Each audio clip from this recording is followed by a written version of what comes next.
Welcome back to the show. My name is Justin. I'm with Justin This World, and I'm excited to be here. This is another go at a video podcast. So we'll see how this goes. This will be a new territory for the show. We've been doing audio only for 129 episodes so far. This will go up as 130. So the 130th episode, adding video to it, and we'll see how it goes. There's no fancy background right now. There's no fancy effects. This is just to get some face-to-face interaction with you and here on another platform. So as the show continues to grow, this is one medium that I've been talking about, bringing to the forefront here, and here we are. So I can't even believe that I've got to talk about this. I wasn't going to. I was actually just going to leave it to everybody else to talk about because everybody else is talking about it, and that's fine. And in the Christian space, there's plenty of opportunities to talk about all sorts of things, to react to all sorts of things. I could have an entire show, entire podcast reacting to different pastors, to different groups, to just different world things that are happening, and that could be the entire show. For Just in This World, the crux of the show, the theme of the show is just to be that Christian podcast that's challenging the status quo of Christian living, not to tear down the church, but rather to build it up, to build up believers, and to encourage one another to be in this world and not of it. And let's talk about what that means and what that looks like, because it is easy to be in this world. We kind of have to, right? But it is also very easy to become of this world, to start to look a lot like it. And if you can't tell the difference between a Christian and the world, then you create a very confusing message. You create, really, what you ultimately create is apathetic Christians who don't have the impact and the value add that they could have in the world. Rather, they are probably going to spend most of the time with other Christians themselves and silo off from the world, or they're just going to look just like the world, and you're not going to be able to tell any difference between them anyway. Because, well, why would we actually want to live out our faith? That might actually mean that we have to step up to the plate and follow through with something. So, again, this channel, and you can go back through several episodes, it's not a reactions channel, and it will not become a reactions channel. There's plenty of people that are doing a great job in that space, and that's actually part of why I'm recording this episode today about this topic. So a week ago, I believe it was, I'll look at the dates correctly here, at the Stronger Men's Conference. You're probably tired of hearing about this, and I totally get that.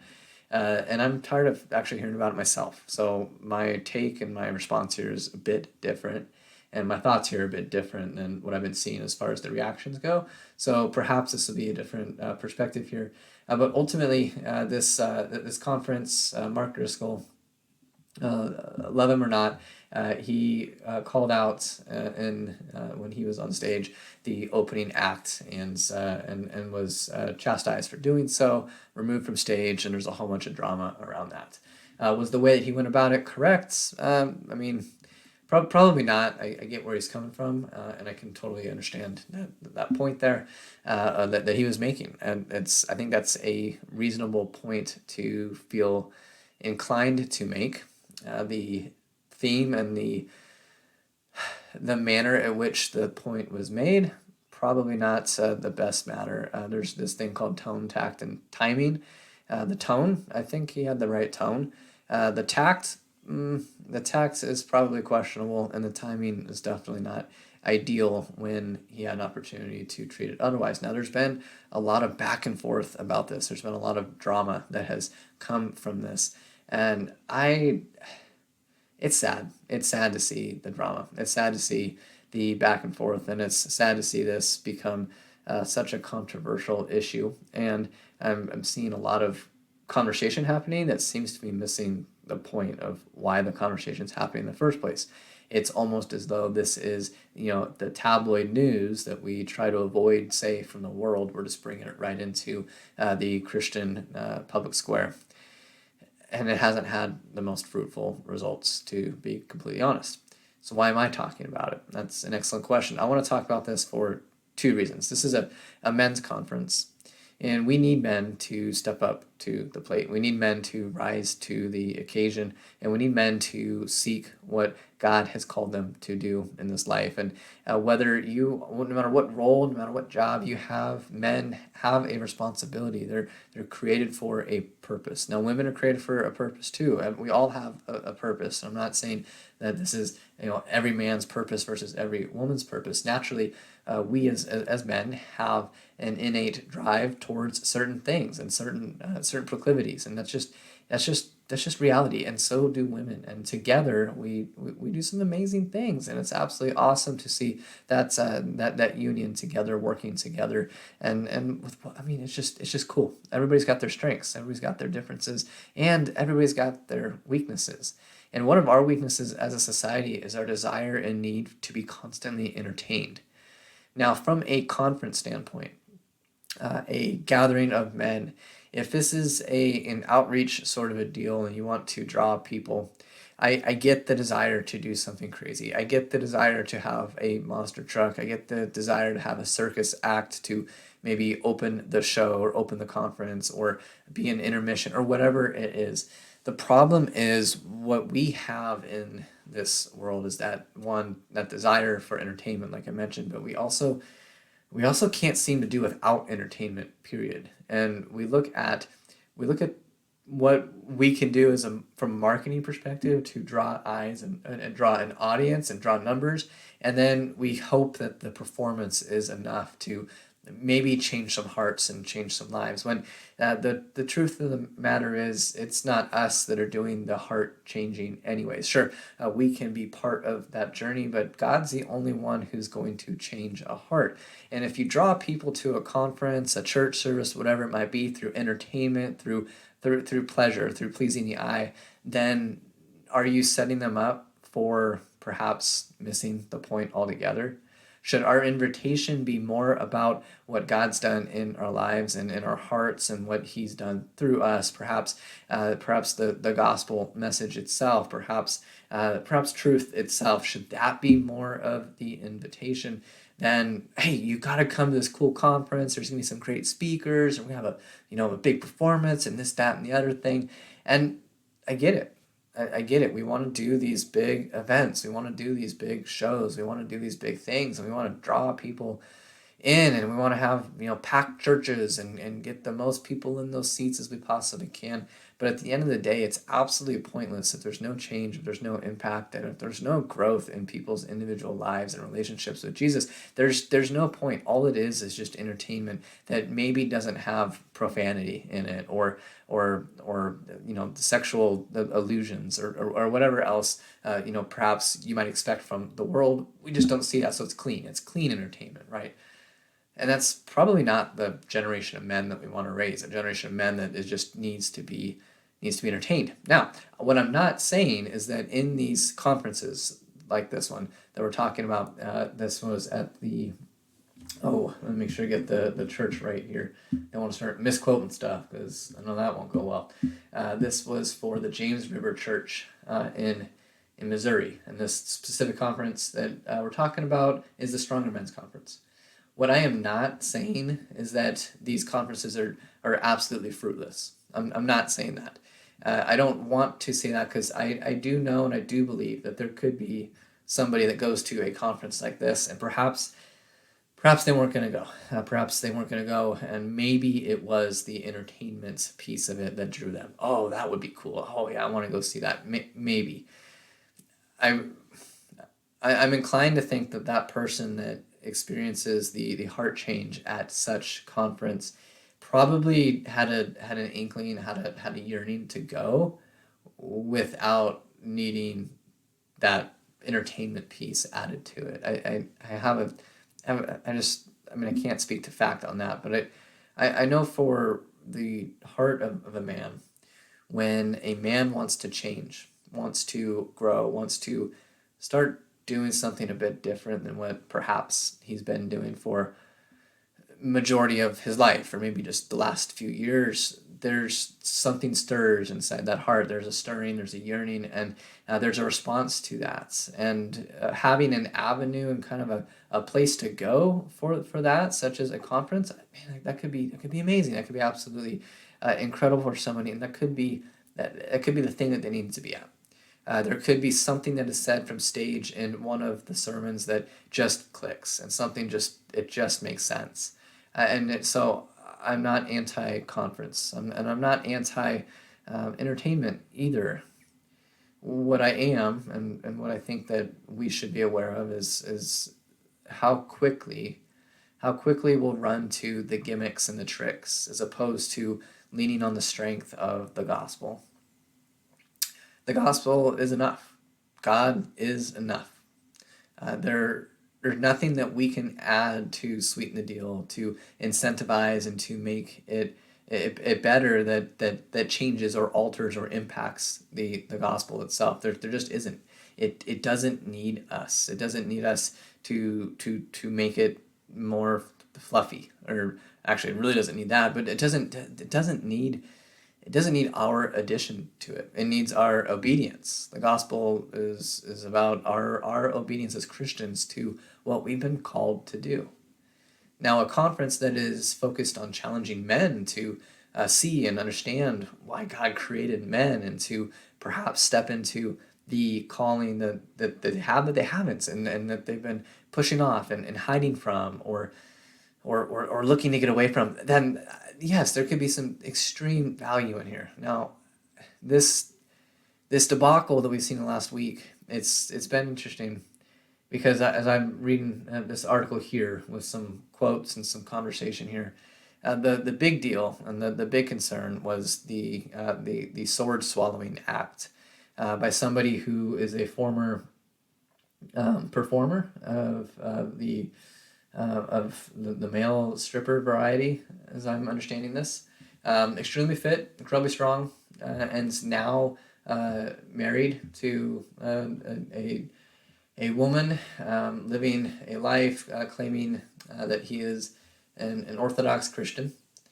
And so that's interesting, because Lindell, that's Pastor John Lindell, in one of his sermons, he's talking about this whole thing. And so I'm going to read some of the quotes here from this, because I think this paints a picture of where the problem is here, and I think we should talk about this. So here we go. So let me just say this about the events of this past week. I want to say two things. First of all, I want to thank you for your overwhelming response on Wednesday night. What happened was both biblical and necessary, and the Lord was present, and for that we're grateful. And it's from Lindell. At the same time, I want to be clear. I want to apologize and let you know that I take full responsibility for the decision that was made to invite Mark Driscoll and Alex Magala, I might be pronouncing his last name wrong, to the Stronger Men's Conference. I am deeply saddened by the division that our invitation has brought to the body of Christ. That was never our intent. The Stronger Men's Conference is about reaching men for Jesus Christ, and it will continue to be about reaching men for Jesus Christ. Okay? Good. Now, a couple of other comments came up that I found interesting. So Lindell, he defended the decision to hire Magala for the men's conference, described him as a bona fide, born-again Christian and family man who is married with children. So this is the pastor leading this conference, leading this church. And the problem with that statement is that Magala, age 34, has since confirmed that he is married. However, he denied the claim that he's a born-again Christian and said he had no children. Specifically, after watching a video yesterday from John Lindell explaining and just defending me, I just wanted to be clear on some details. First of all, I have no kids.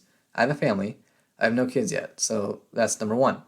And secondly, some sources say that I was saved by God around 10 years ago, which is not correct, because I'm an Orthodox Christian, he continued. Orthodox Christians mean that I get through the ceremony of becoming a Christian as a baby. So pretty much all my family is an Orthodox Christian, and me as well. This is unfortunate, because a lot of this back and forth, a lot of this argument, a lot of this garbage that we're seeing here, it's just a shame. It's an absolute shame. I think that we have I'll put it, we have a problem in the church, and this is not this is not a surprise to anybody. We've got a problem in the church where our conferences, where our large gatherings, and where our leaders feel inclined to mold and to create a performance that's going to be exciting and interesting and engaging with the entertainment, itching those ears, so to speak. And we have this coming from leadership who don't even know who it is that they're putting in front of the congregation or the attendees, the people. This person that performed and who's been in the middle of all this back and forth. I mean, you think and you claim that he's a born again Christian and married with kids now. Like, okay, yeah, you got the married part right, but you are a leader, and you don't even you don't even know like you hired somebody to perform. That's what it was. It wasn't an awe-inspiring testimony of somebody's like just turn from a life of whatever and it wasn't that. So don't portray it as that. Just call it what it is. This was an act that was hired to entertain. That's what it was. That's what it was. And leave it at that. Don't try and make it something that it isn't. When we are catering to the wills of the world, that's when we start to look like the world more and more and more. And the more we teach people that, yeah, Jesus is great, but you also need, this too. You also need to be entertained, and you need to have your desires met here, and you know what, like, it would be cool, right, to come to church, but sometimes church is kind of boring, so we need to add this too. And this becomes a cultural thing, and it has become a cultural thing in many regards. Now, not every church is like this. This is not a channel about indicting the church. I want to encourage and uplift. I do not want to be somebody that's out there just beating up on the church all the time. I don't think that's helpful. I don't think that's fruitful. And I don't think that's cool. And I don't want to do that with my time. What I do want to see is men rise up. I do want to see that. I do want to see men come together and know that, yeah, you know what, you're not alone. You're going through stuff. You're going through life. You feel like the world's against you. Well, guess what, brother? Kind of is, right? We need more of that. We need more camaraderie. We need more, again, encouraging and uplifting. And we also need truth. We need to be called out when we've gone astray. We need that. We need accountability. We do. I need accountability. I'm not sitting here going, oh yeah, I'm perfect. I got everything figured out. This is also not a channel about holding everybody else accountable and not being accountable myself. I need accountability. I intentionally seek out relationships in my life that are mentorship relationships, that are believers who have been believers longer than I am. I intentionally seek out that. I also seek out peer relationships that similar life stage, that similarities in many cases, to be authentic and open with one another about what we're struggling with, or what we're trying to do, what we're trying to accomplish, my goals, and the vision that I have for life. Like I want to be able to share those things, and I'm going to, and I share those things with the right people that are going to hold me accountable, not just to what it is that I'm saying that I want to do or accomplish, or who I want to be, but also who are willing to call me out when they go, Justin, I don't know if that's right. I don't know if that's biblical. I don't know if that's scriptural. Like that's an important aspect of maturing in your faith.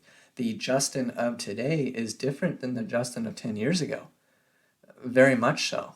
Absolutely. Like I not diabolically, I won't say that. I've grown a lot. I've changed a lot. My perspective on the world has changed a lot.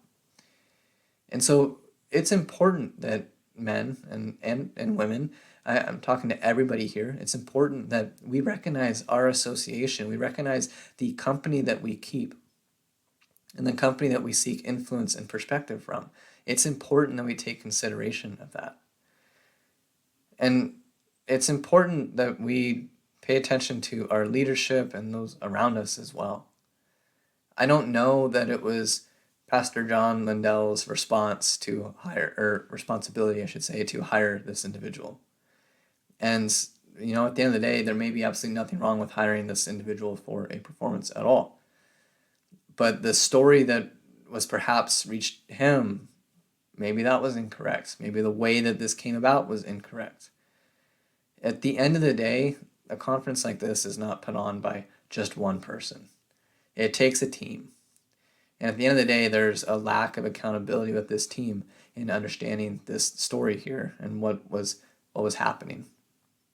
And then what we saw was a pastor who is willing to call things out, just whether it's going to hurt feelings or not.